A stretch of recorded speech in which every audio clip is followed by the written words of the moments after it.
Well, let's take a hike at peak wildflower season here. This is mid-April here in southwest Ohio. We're in Highland County, right where Highland, Pike, and Ross counties meet. We've got rolling farmland to our west and steep wooded hills in the background there to our east. I've done some work in this area before at the Fort Hill State Memorial and just a couple months ago at Trimmer's Arch, which is about 10 miles north of here. But this area is well known for wildflowers and lots of land that has been preserved. Today finds me at the Highlands Nature Sanctuary, which is part of the extensive Arc of Appalachia preserves, which run from the Ohio River north along the edge of the Appalachian foothills here, right up into the Hocking Hills area in Vinton, Hocking, and even Perry counties. There's an incredible private effort being made, mostly with private funding, to preserve parcels of land in this part of Ohio. And the running total is over 7,000 acres right now. And we're going to start today at the Highlands Nature Sanctuary, which has about 2,000 acres preserved. Here's the map.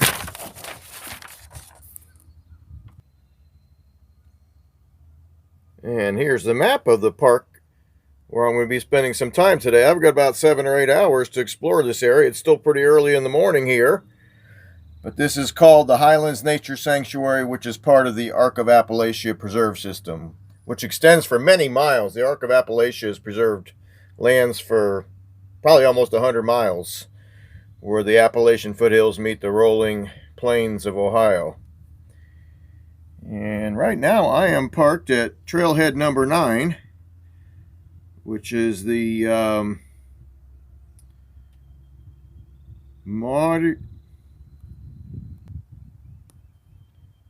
This is the Maud Cedar Narrows Trailhead here, number 9, right at the east end of Rocky Fork Lake, where the lake ends, and there's a dam that impounds the lake, and below that, Rocky Fork Creek forms a gorge for many miles before it joins Paint Creek up in Bainbridge area. So it's a couple shorter trails here. We're going to start out here, and this preserve system with 2,000 acres has many different trails, more than I can do in one day, but we're going to pick several of them to do in the next 6 to 7 hours and look for wildflowers and rock formations and anything else that might catch my attention that I think is worth sharing. Well, it sure didn't take long to start finding beautiful wildflower displays here in mid-April. This is the Prothonotary Trail at Trailhead number 9 at the Highlands Nature Sanctuary. These maps are available for download, and these trails are short enough I don't necessarily need to plot my course. These are easily followed. It looks well maintained and well marked. But here's our large flowered or white trillium. Just waking up this week. They've been a little late this year. Despite warm weather in March, they really didn't come up any earlier than normal. So sometimes warm March doesn't always translate to early wildflower blooms. Depends on what kind of wildflower it is. And these Dolomite Cliffs are common throughout the Rocky Fork Gorge here and the Paint Creek Gorge and many other gorges in southern Ohio and southwest Ohio. So we'll be seeing lots of this today. And we get some beautiful ferns growing right on these rocks. We've got some native hydrangeas growing right on these rocks, and I'm sure in a few weeks maybe some wild Columbine, but a little too early for that. And you can see the sunlight reflecting off Rocky Fork Creek itself. This is about a 2.5 mile loop back here between the two different trails. And let's keep recording nature's beauty on this perfect spring morning. And this Prothonotary Trail continues closer to the creek here. Just some amazing wildflower displays. This is early morning, about 8:15 a.m. The birds are all singing, and we got these incredible rock formations and more of this large flowered trillium. Just There's places in this gorge where the Trillium is so plentiful, it's actually called the Trillium Waterfall. It looks like it's cascading down the hillside. This is all new to me here today. The main attraction was Seven Caves. It was privately owned at one time. That's now part of this preserve system as well, and that's where that cascading waterfall of Trillium can be found. But I'm trying different parcels today that I've never hiked, and there's more than I can do in one day.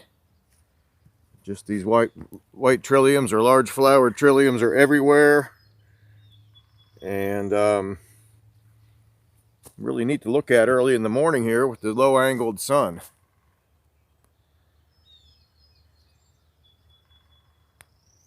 And I'm sure there's several other varieties of Trillium growing back here. We'll keep our eyes open for them. And just a little more of signs of mid-spring here. More of our large flowered Trillium. And last year's fronds from these Christmas ferns, which remain green throughout the winter, have laid down. And this year's fronds are unfurling as we speak. This is the fiddlehead of this Christmas fern. And it will grow all summer and remain green until next spring when the next batch of Christmas ferns emerge. So Christmas ferns are beautiful in the wintertime when everything else is brown and gray. And of course the moss. And we've got some beautiful redbuds in bloom. And a little far off to come in well, but there's a whole field of Virginia bluebells on this little island in Rocky Fork Creek.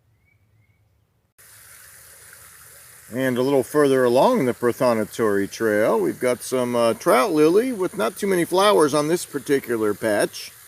Like many wildflowers, it needs a few years to gather up the reserves it needs to reproduce. They don't always, each particular plant does not usually send up a flower every year. Just behind it is a small, pretty little waterfall on a side branch of Rocky Fork Creek here. The rocks are covered in moss and just a real nice sound and sight on a perfect spring day. And let's just take a moment to admire the beauty right here along Rocky Fork Creek. On the other side of the stream, we've got our eastern redbud in full bloom, with the perfect reflection of itself in the water. And we can just see some more as we zoom along here.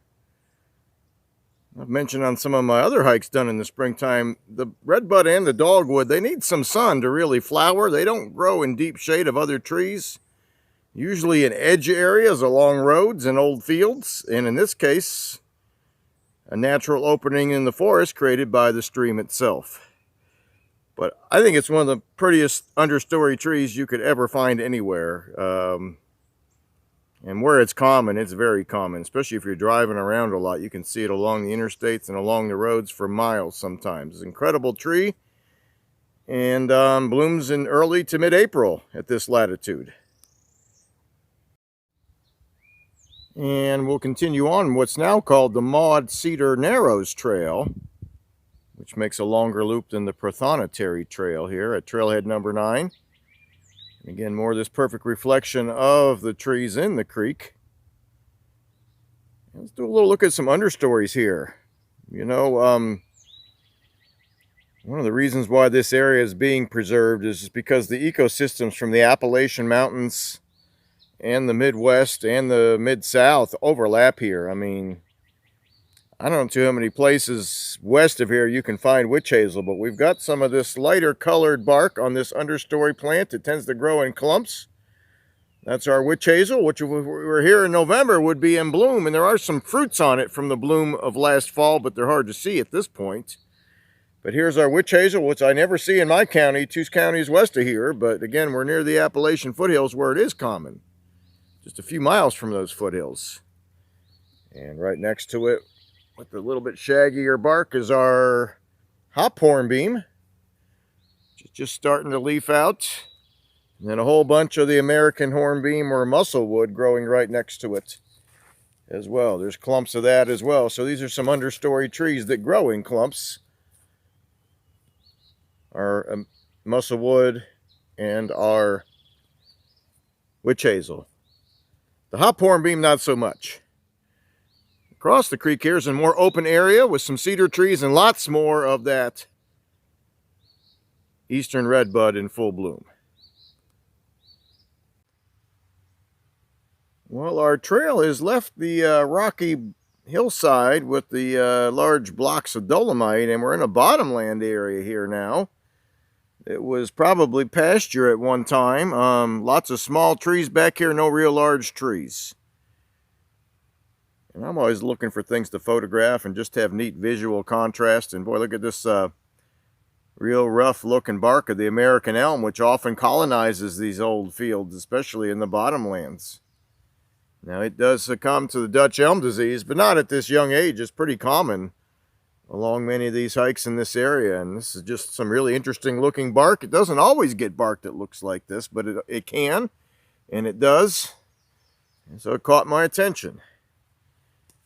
And put a pretty long clip on my tree identification channel called American Elm and Slippery Elm Winter Identification. It's about 15 minutes long, and it spends a lot of time looking at these trees in great detail, different sizes, different shapes, looking at the leaf litter to identify these trees, which the mushroom hunters use as a sign as to where to find the morel mushrooms. But that channel is called Barking Up the Right Tree, B-A-R-K-I-N apostrophe up the right tree, and there's a lot more information on the American and slippery elms on that channel. But these are just neat to look at. And I'm just trying to record what I find on these hikes each day, and not going into great detail on identification, but just admiring the beauty. And as we continue along the Maud Cedar Narrows Trail, we leave the Rocky Fork itself. We're on a side branch here, which is a fairly large stream itself. And some 60-foot cliffs here. Just a really neat place to look around. I'm always looking for places with lots of visual texture and variety and contrast. And boy, between the moss on these rocks and the different colors of this limestone and dolomite, grays and browns, and the trees starting to leaf out, and the blue and white sky, this is a photographer's dream right here. You never know when you're going to find a good video or photograph until it comes along. It's just what a great morning to be out here. Haven't seen a soul. This is a weekday. Trail looks like it's well built, but I don't know how much use it's got. It's relatively new and may not be that well known, which is a good thing. But this creek has plenty of stone in it. I don't see a lot of fossils here. There's a few in here, but this is just a really neat place just to look around and enjoy the beauty of what's in front of us. And as we climb out of the stream valley here on the Maud Cedar Run Trail, I guess Mother Nature's going to prove me wrong about the wild columbine being in bloom, because I just found some on a south-facing slope. Perhaps this area is warmer because of its exposure to the sun. Meanwhile, we've got some more of that beautiful eastern redbud in full bloom. And these natural rock gardens are common in the Rocky Fork area here, with these dolomite blocks and cliffs. And that's where we often find this columbine. And yes, it is blooming. It's just starting, it looks like, but it's got these beautiful little flowers that hang down and pretty much grows on rocks or near rocks wherever I find it. Here's some here as well. So just real pretty stuff, accented by some ferns. And more of our eastern redbud right down over here. Again, this gets a little bit more sun here. There's some breaks in the forest canopy with this steep hillside here, so it creates just what we need to get a nice display of eastern redbud.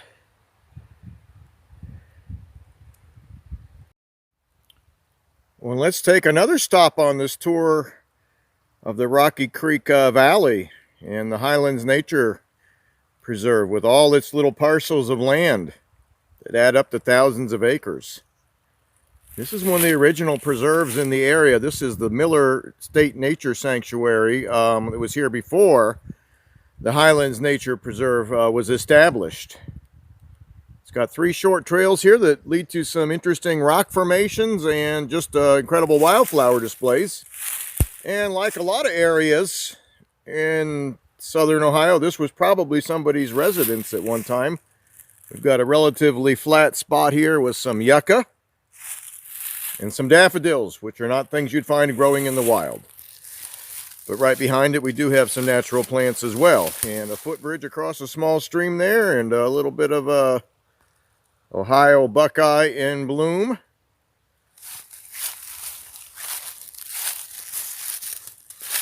And some very well marked trails, and there's even brochures you can use in the kiosk where you park. We'll try all 3 of these trails. None of them are more than a mile long. They might add up to 3 miles total. Still got plenty of time. It's still morning. And we started at spot number 9, the parking lot number 9, and did the loops there, the Maud Cedar Narrows Trail and the Prothonotary Trail. Did a little bit of 15-minute drive over here to Trailhead number 4, and this is the Miller State Nature Preserve, which again was in public ownership before the rest of these areas. We'll continue on. And the first trail we're going to explore at the Miller State Nature Sanctuary here in Highland County, Ohio, is the Arch Trail. And we'll look at the arch on the way back, but I'm right down along the Rocky Fork Creek here. Got some big chunks of dolomite that have broke off these cliffs. But the wildflowers are incredible on this trail. We've got a beautiful mixture of Virginia bluebells and large flowered trillium just covering this entire trail for quite a distance. We're just going to walk along here and admire this. Got a huge slump block up here just covered in flowers. So early to mid-April is your time to be out here, folks. If it's a really cool spring, you could probably come in later April. I've always found the first or second week of April is the best time for finding the most wildflowers in bloom at these parks. Here's our slump block with more of that columbine growing right on the rocks. And the bluebells don't seem to mind growing on this rock either. As we come around this bend here, we're just treated to an incredible display of these large flowered trilliums. They keep going right up to the base of that cliff. The bluebells are hanging out down in the lower ground here, which is where we often find them. And they're just covering this slump block. Bluebells and large flowered trillium. And you know, you don't need a garden when you live in this part of the world because Mother Nature does it all for free. We'll continue on, take a look at the natural arch just up the trail here. And we'll continue on this arch trail, which is a short loop. And we've got some dogwood in bloom, just starting to open up. It's not fully white yet. A little bit of a slippery elm in fruit here. These little fruits almost look like a small frisbee about the size of a dime, covering the branches of this slippery elm tree all the way up towards the sky. You've even got a little bit of pawpaw in flower here just in front of the dogwood. And the arch itself is a little hard to see this time of year. Probably easier to see in the wintertime when there's some snow on the ground, but there is a small natural arch right up the hill here. Maybe 30 feet across and 10 feet high, and there's a cliff right behind it. And a sign here that explains how it could have formed. So let's continue on. There's supposed to be some waterfalls back here as well. And at the very start of the Falls Trail, we have a footbridge over the stream here. And about a 4 or 5 foot waterfall here. Being framed in by some that yellow flower there. I think that's an invasive plant, although it's very pretty. And we've got some flowstone here. It's called travertine, where the limey minerals that are in this bedrock around here are redeposited. And what looks like a flowstone on the falls. So the falls get a smoother look than they normally would under natural erosion. It actually makes it look like a water slide here. I got a video of that from Englewood Preserve a couple of years ago that shows that in that park as well. And we'll start the second loop here at the Miller Nature Sanctuary. We're above the creek now, 70, 80 feet higher than the stream level. Got it to a nice open oak forest here. Got several varieties of oaks to look at here. And not quite as many wildflowers, but let's see what is here. It's a common flower, but nonetheless, it lives up to its name, the spring beauty covering this forest floor. And we've got the twin umbrellas of the, I believe that's the female mayapple, and the single umbrella of the male. And what we're seeing behind these twin umbrellas is the flower that has not opened yet. The foliage comes up in March and even April, but usually the flowers are out in May on the mayapple, and by June everything is gone and back in the ground. Got some black oak growing here. You can tell it from the red oak, it's got a more even texture without all that zigzagging at the bottom of the tree. Tends to keep that even texture the whole way up. I'm going to try to get up one of the knobs around here this afternoon where there's supposed to be some chestnut oak growing as well. Right over here we've got some red oak with bark. Tends to be a little bit smoother in places, and got these flatter plateaus along the way. And I think this one's a black oak, but sometimes they're hard to tell apart. And all kinds of white oak growing up here, and there may even be a little post oak in the mix around here. It does grow in this area. So a lot of times these oak trees, when they do pass away, they are not quick to decay and can create these really interesting little formations here. They're just real pretty to look at. And one way I could tell I had some black oak and not red oak underneath me earlier was the acorn caps are much different. They're smaller, they have a deeper cup, and the little looks like shingles on the roof of the acorn cap, those tend to peel loose. There's a scarlet oak that has the same form, but those shingles tend to stick together better. We might even find some later today. There's a little waterfall back here. Let's go take a look at that. And we're at the stream above the waterfall on the Falls Trail here, the Miller Nature Sanctuary.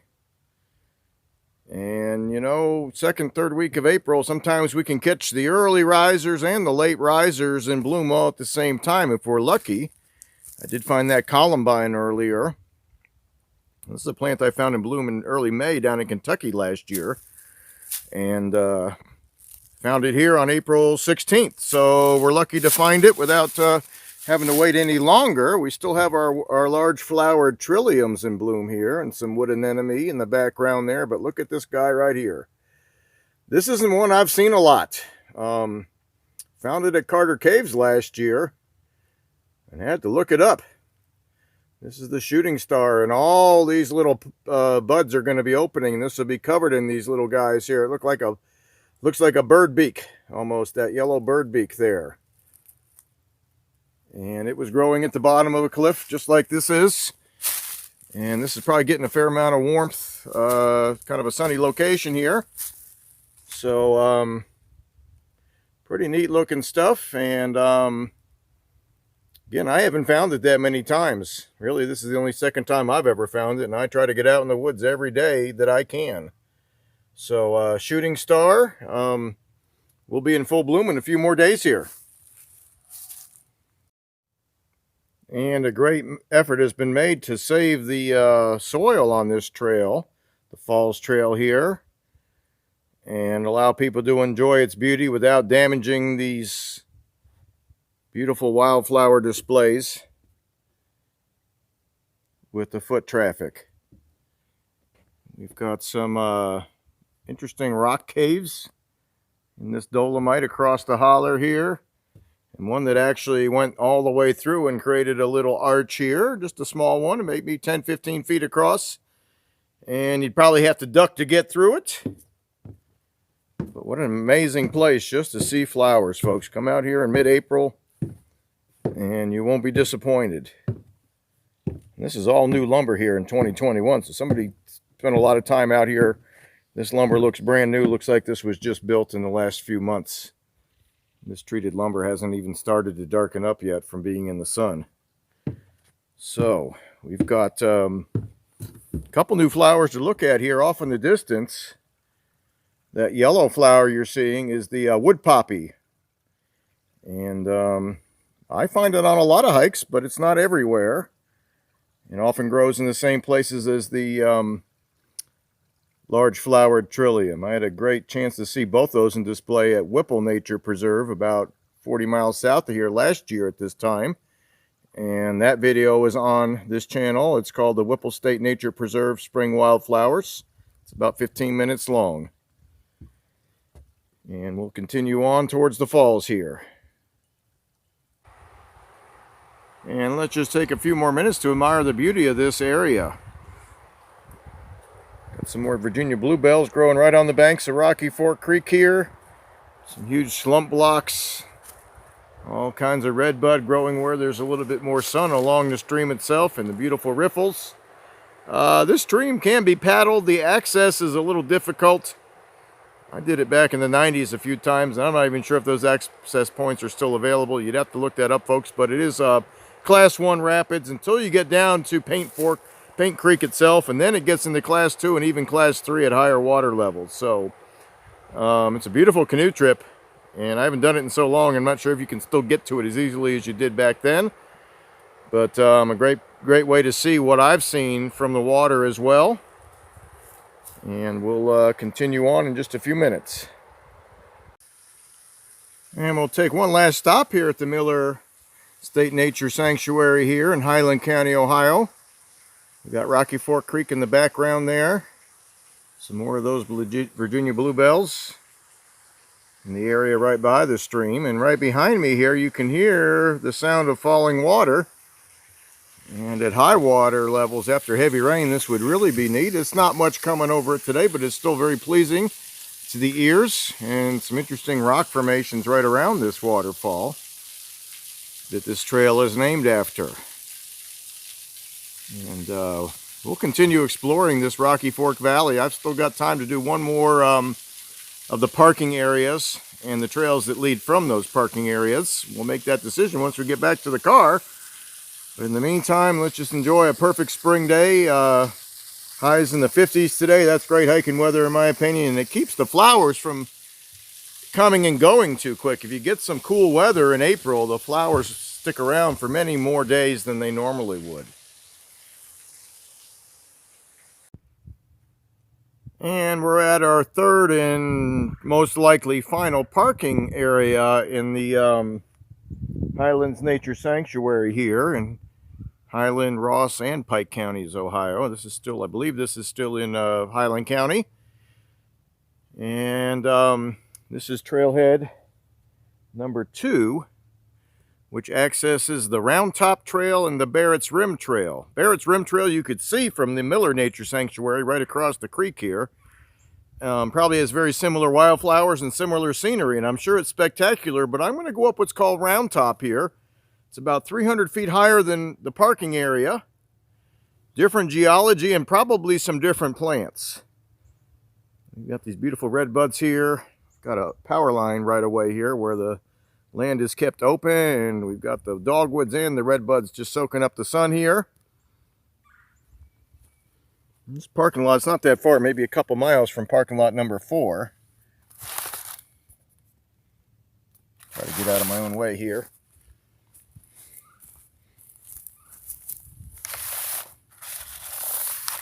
There we are.